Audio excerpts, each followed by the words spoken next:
fis-sem tal-Missier u tal-Iben u tal-Ispirtu Santu, il-grazzja ta' Sidna Ġesu Kristu l-imħabba ta' Alla u l-għaqda fl-Ispirtu Santu tkun magħkom il-kol.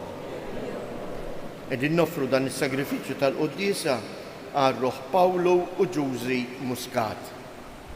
Nhum sejrin is-Sibt sejrin nagħmlu l-Qudiesa tal-Madonna f'jum is-Sibt. Ejjew nitolbu kif tafu għada il-ħadd f'dan is-santwarju sejrin ngħidu it-talba tar-Rożarju bil-flambo faqda anke ma' santwarji oħra fil-baċin tal-Mediterran. U dan se nagħmluh bħala talba għal paċi. Ejjew aħna wkoll noffru din il-Qudiesa għal paċi fl-art imqazza. Ħuti ejjew narfu ħtijietna biex nitħejjew tajjeb għal misteri qaddisa.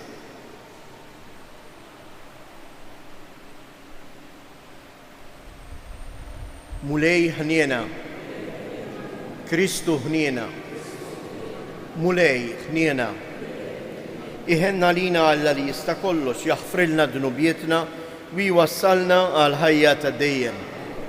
Nitolbu. Atina u Alla li tista' kollox il-għajnuna għat-talb tal-Verġni Mqazza Marija u ferraħna bil-ħarsien tagħha biex aħna il-fidili tiegħek ninħelsu minn kull deni fuq l-art u naslu filena ta' dejjem fis-sema. Bibnek Ġesu Kristu Sidna li hu Alla u li miegħek jgħix u jisaltan flimkien mal-Ispirtu Santu għal dejjem ta' dejjem. Amen. Għari mill-littra ta' San Pawlu Apostlu l-Efesin. Ħuti, jiena li smajt bil-fidi ta'kom fil-mulej Ġesu u bil-imħabba ta'kom lejn il-qaddisin kollha, ma nix bakat niżiħ ħajr minħabba fikom meta niftakar fikom fit-talb tiegħi. Ħalli Alla ta' Sidna Ġesu Kristu, il-Missier tal-Glorja, jagħtikom spiritu ta' erf li jirrevelalkom biex tarfuha sewwa u jdawlilkom l-għajnejn ta' qalbkom biex tarfu x'inhi t-tama tas-sejħa tagħkom, x'inhu l-għana tal-glorja tal-wirt li tagħkom taqsmu mal-qaddisin. Tarfu x'inhu l-kobor bla kies tas-seta tiegħu fina li hemm minna skont il-ħila tal-qawwa kbira tiegħu li ħaddem fi Kristu meta kajmu mill-imwiet u kedu fil-lemin tiegħu fis-smewiet, il-fuq minn kull saltna u seta, minn kull qawwa u ħakma, il-fuq minn kull isem li jissemma, mhux biss għaż-żmien ta' issa imma wkoll għal ġej. Iva, qiegħed kollox taħt riġlih u għamlu ras fuq il-Knisja kollha li hi ġismu, il-milja ta' dak li jimla kollox f'kollox. Il-kelma tal-mulej inroddu ħajr il-Alla. Salm responsorjali ngħidu fl-imkien. Qiegħed illibnek fuq l-emejjel kollha ta' idejk. Qiegħed illibnek fuq l-emejjel kollha ta' idejk. Mulej sittana, kemm hu kbir ismek fl-art kollha. Int qiegħed is-seb tiegħek il-fuq mis-smewiet. Int li s-seb tiegħek janneħ fom mit-tfal u t-trabi tal-ħalib fl-imkien. Qiegħed illibnek fuq l-emejjel kollha ta' idejk. Inħares lejn is-smewiet emil subajk, il-qamar u l-kwiekeb li jint qiegħed fihom. X'inhu l-bniedem biex tiftakar fih, bin il-bniedem biex taħseb fih? Qiegħed illibnek fuq l-emejjel kollha ta' idejk. Ftit inqas mill-Alla tagħmiltu, bis-sebħ u l-ġmiel żejjintu, kettu fuq l-emejjel kollha ta' idejk. Kollox taħt riġlih ketlu, qiegħed illibnek fuq l-emejjel kollha ta' idejk. Alleluja, alleluja, alleluja. L-Ispirtu tal-verità jixed għalija jgħid il-mulej u intom ukoll tiġdu. Alleluja.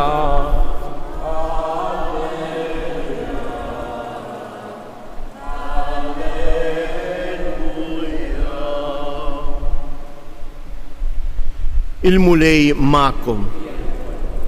Qari mill-Evanġelju skont San Luqa. F'dak iż-żmien Ġesu qal lid-dixxipli tiegħu: ngħidilkom li kull min jistqar quddiem il-bniedem li huwa miegħi, bin il-bniedem ukoll jistqar li huwa miegħu quddiem l-anġli ta' Alla. Iżda min jiġħad lili quddiem il-bnedmin, jiena niġħad lilu quddiem l-anġli ta' Alla. Kull min jgħid xi ħaġa kontra bin il-bniedem tinħafirlu, iżda min jieqaf lill-Ispirtu s-Santu ma jinħafirlux. Meta jeħdukom quddiem is-sinagogi u l-kapijiet u s-setat, toqgħodux tħabblu raskom f'kif sejrin twieġbu jew x'sejrin tgħidu, għax l-Ispirtu s-Santu jagħmlilkom dak il-ħin stess x'għandkom tgħidu. Il-kelma tal-mulej.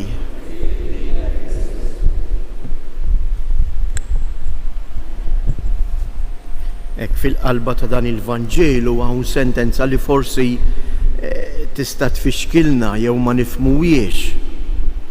Kull min jgħid xi ħaġa kontra bin il-bniedem tinħafirlu, iżda min jieqaf lill-Ispirtu Santu ma jinħafirlux. X'irid jgħid dan bija Ġesu? Xi tfisser tieqaf lill-Ispirtu Santu? L-Ispirtu Santu eżies huwa l-Ispirtu ta' Alla li jammar fina. Huwa l-Ispirtu tal-imħabba ta' Alla li nissel kif nissel lil Kristu il-kelma ta' Alla fil-ġuf tal-Verġni Marija. Huwa l-istess Spiritu Santu li jibqa' u għadu jnissel il-preżenza ta' Alla fil-ħajja tiegħi u fil-ħajja tiegħek. U l-ħajja tiegħi mhijiex sempliċement dak li nagħmel, imma f'qalbi fija.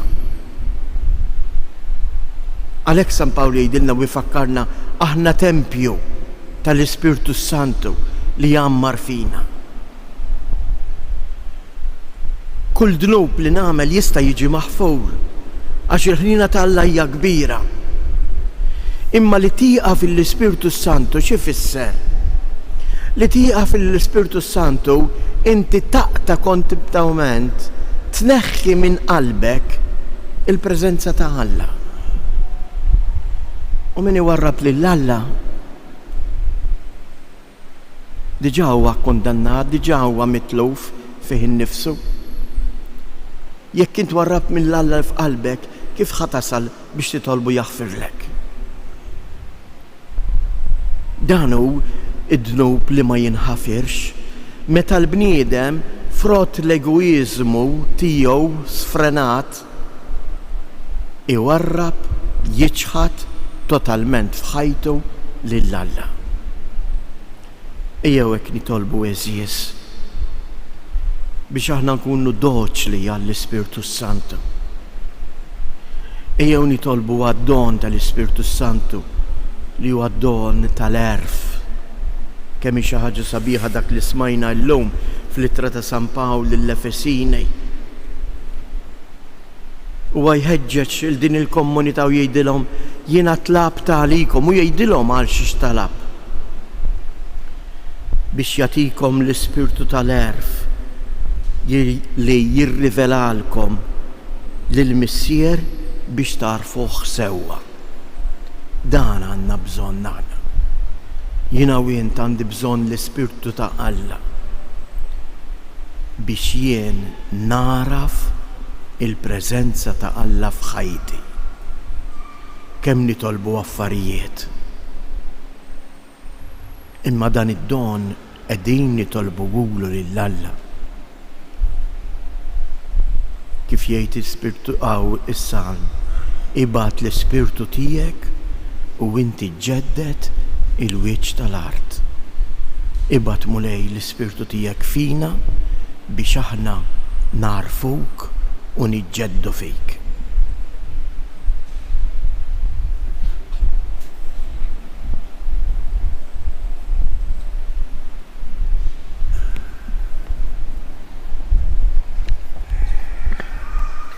Jew jeżies fiduċjużi fil-qawwa tal-Ispirtu, imqanqlin minn dak li hu jgħidilna fil-qalb tagħna, inresqu it-talbiet tagħna lill-Missier.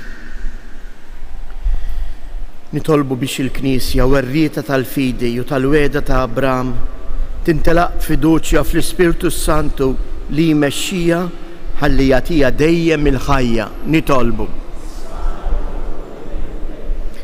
Hekk nitolbu għas-suċċess tal-vista pastorali li l-isqof tagħna qiegħed jagħmel fil-parroċċi tagħna. Bħalissa illum tintemm il-vista pastorali fil-parroċċa ta' Kerċe. Hekk biex l-Ispirtu tal-Mulej mhux biss ikun mal-isqof tagħna, imma fuqna l-koll ħalli aħna verament narfu nilqgħu lil Kristu f'ħajjitna. Nitolbu. Nitolbu l-Mulej biex jagħtina x-xita f'waqta ħalli jartna ma ċaħħadniex mill-frott tagħha.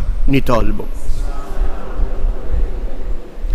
Nitolbuk Mulej biex tagħtina l-Ispirtu tiegħek ħalli jimlina bil-preżenza tiegħek u jagħtina l-qawwa biex nagħmlu minn ħajjitna xhieda tal-fidi tagħna fik. Nitolbu. Nitolbuk Mulej biex fuq l-eżempju tal-Verġni Marija li fetħet il-bibien ta' qalba beraħ biex tilqek. Hekk ukoll li sejr fil-familji tagħna. Ħajkollna familji miftuħa għal preżenza tiegħek u għas-sejħat tiegħek. Nitolbu. Nitolbuk Mulej biex tagħti l-Ispirtu tiegħek lil morda tagħna, l-anzjani tagħna, dawk il-persuni li jduru bihom, partikolarment fid-djar tagħna. Għamel li huma jsibu fik il-wens u l-kuraġġ u t-tama. Nitolbu. Fiskiet inresqu it-talbiet tagħna.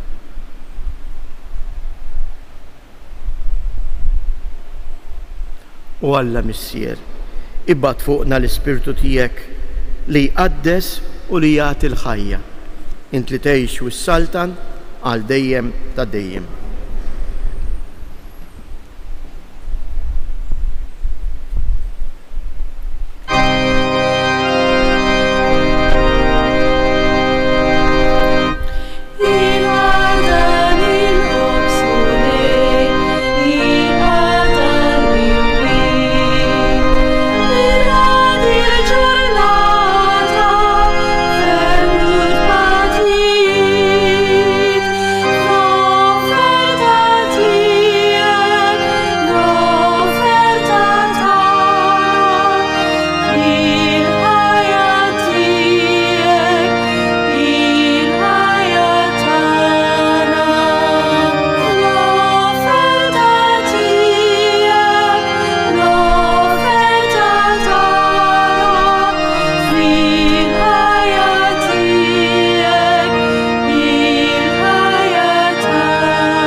Nitolbu ħuti biex dan is-sagrifiċċju tiegħi u tagħkom ikun jogħġob lil Alla l-Missier li jista' kollox.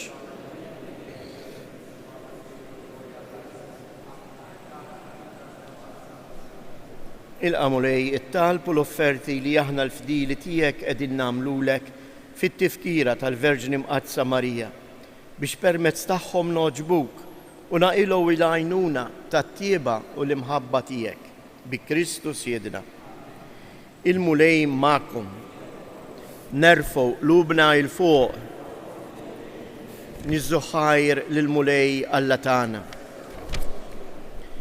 Sewwa u xieraq tas-sew nroddulek ħajr u għażbieħ li nannu il-glorja tajjek Missier Qaddis Alla ta' dejjem li tista' kollox. Aħna nberkuk u nfaħruk bi Kristu ibnek il-waħdieni fit-tifkira tal-Om Verġni Mqaddsa Marija. Bħala qaddejja umli laqet il-kelma tiegħek u għożżitha f'qalba. Faqda tal-għaġeb mal-misteru tal-fidwa baqgħet tisar fit-talb mal-Apostli huma jistennew il-miġja tal-Ispirtu Santu. U issa tiddi qudiemna fil-mixja tagħna bħala sinjal ta' faraġ u tama li ma tqarraqx. Għal dan il-emil tat-tieba tiegħek faqda mal-anġli u l-qaddisin tiegħek bleħen wieħed intennu l-innu tal-glorja tiegħek. Qaddis Qaddis, mulej Alla tal-eżerċti, ismewitu l-art mimlija bil-glorja tiegħek, osanna fl-ola ta' smewiet, imbirek minn ġej fisem il-mulej, osanna fil-oli ta' smewiet.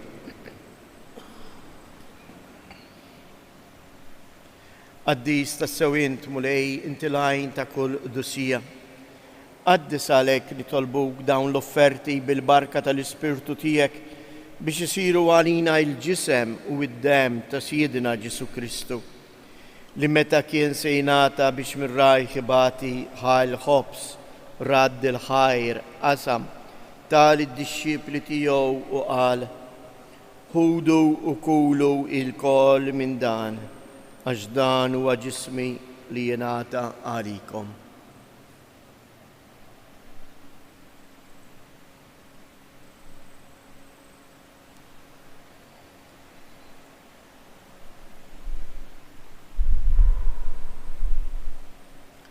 Ekku koll wara li klaħal kalċi reġrad il-ħajr tal id-disċipli tiegħu u qal, ħudu u jxorbu minnu il-koll, għax dan huwa l-kalċi ta' demmi tal-patt il-ġdejt li jibqa' dejjem, id-demm li jxirrit għalikom u għall-bnedmin kollha għal maħfra ta' dnubiet. Għamlu dan b'tifkira tiegħi.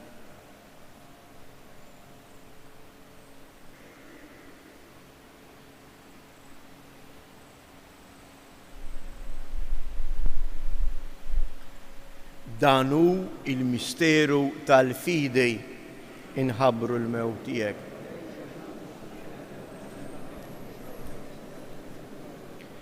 Għalhekk aħna nagħmlu dan b'tifkira tal-mewt u l-qawmien ta' Sidna Ġesu Kristu, nofrulek mulej il-ħobs tal-ħajja u l-kalċi tas-salvazzjoni u rroddulek ħajr għaliex oġbok tilqana hawn quddiemek biex naqduk. U mitċo kontanna nitolbu li l-Ispirtu Santu jaqqadna f'ġisem wieħed lilna li nieħdu sem il-ġisem u id-dem ta' Kristu.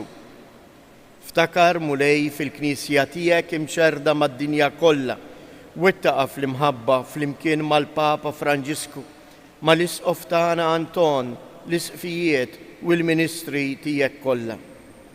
Ftakar ukoll fħutna li raqdu bit-tama tal-qawmien. Ftakar fil-mejtin kollha, daħħalhom quddiemek fid-dawl tas-sebħ tiegħek. Ħenna lina l-koll nitolbuk. Għati lilna wkoll il-wirt tal-ħajja ta' dejjem flimkien mal-Verġni mqazzhom Malla Marija, mal-Apostli u l-Qaddisin kollha li jgħixu fil-ħbiberija tiegħek sa mill-bidu tad-dinja. Għamil li magħhom infaħruk u nsebħuk b'Ġesu Kristu ibnek. Bi Kristu, ma' Kristu u fi Kristu. Jingħata lilek għalla missier li tista' kollox, flimkien mal-Ispirtu Santu, kull ġieħ u glorja għal dejjem ta' dejjem. Ejjew nitolbu biex tiġi fostna s-saltna ta' Alla. U s-saltna ta' Alla tikber fostna minn kemm jiena u int verament niftaħ qalbi għall-Ispirtu ta' Alla. U għalhekk ngħidu, missierna li inti fis-smewiet jitqaddes ismek, tiġi saltnatek, ikun li trid int kif is-sema hekk fl-art. Ħobżna ta' kuljum matina llum, aħfrilna dnubietna bħalma naħfru lil min hu ħati għalina u la ddaħħalniex fit-tiġrib iżda eħlisna mid-deni. Eħlisna nitolbuk mulej minn kull deni, għatina fit-tieba u l-ħnina tiegħek il-paċi fi żmienna biex inkunu ħielsa dejjem mid-dnub u imħarsa minn kull inkwiet, aħna u nistennew nittamaw ilena u l-miġja tas-Salvatur tagħna Ġesu Kristu. Mulej Ġesu Kristu li jgħid lill-apostli tiegħek inħallilkom isliem, nagħtikom isliem tiegħi, la tħarex lejn dnubietna, iżda ħares lejn il-fidi tal-Knisja tiegħek. Għatija isliem u l-għaqda li jint trid fija, int li tgħix u s-saltan għal dejjem ta' dejjem. Il-paċi tal-mulej tkun dejjem magħkom. Għatu l-paċi lil xulxin.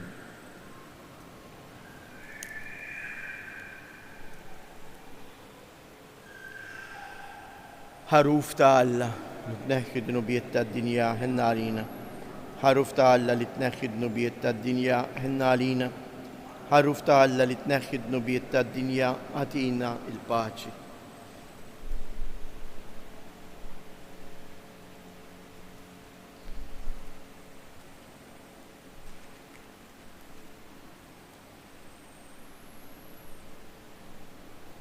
Danu il-ħaruf ta' Alla, danu li jneħħi d-nubijiet tad-dinja, ħen dawk li huma mistiedna għall-ikla tal-mulej.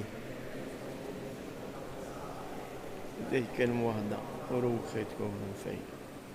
Il-ġisem ta' Kristu Ħarist.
Nitolbu.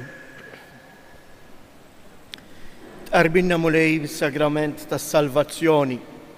Fiċ-ċokontan nitolbuk biex aħna li niċċelebraw it-tifkira tal-Verġni Mqazza Alla Marija ikun jisħoqilna għal dejjem il-frott tal-fidwa li tajtna bi Kristu Siedna. Xtiegħek nagħmlilkom appell propju għal-għada biex niġu biħġarna ħalli nieħdu sem fir-Rużarju li sejjer ikun fis-6 ta' filgħaxija. F'każ tal-maltemp ir-Rużarju u Flambo isir fil-Knisja. Dan ir-Rużarju qed isir bħala talba lil Mulej Alla għal paċi u l-waqfien mill-gwerer, partikolarment fl-Art Imqazza, kif ukoll anke fl-Ukranja. U għalhekk inħeġġukom biex tiġu ħalli faqda sħiħa mas-santwarji Marjani tal-Mediterran titla friġlejn il-mulej din it-talba għal waqfien minn kull gwerra. Il-Rużarju kif għedtilkom jibda fis-6 ta' filgħaxija. Il-mulej magħkom. Iberikkom Alla li jista' kollox, il-Missier, l-Iben u l-Ispirtu Santu. Morru u għejxu fil-paċi ta' Kristu.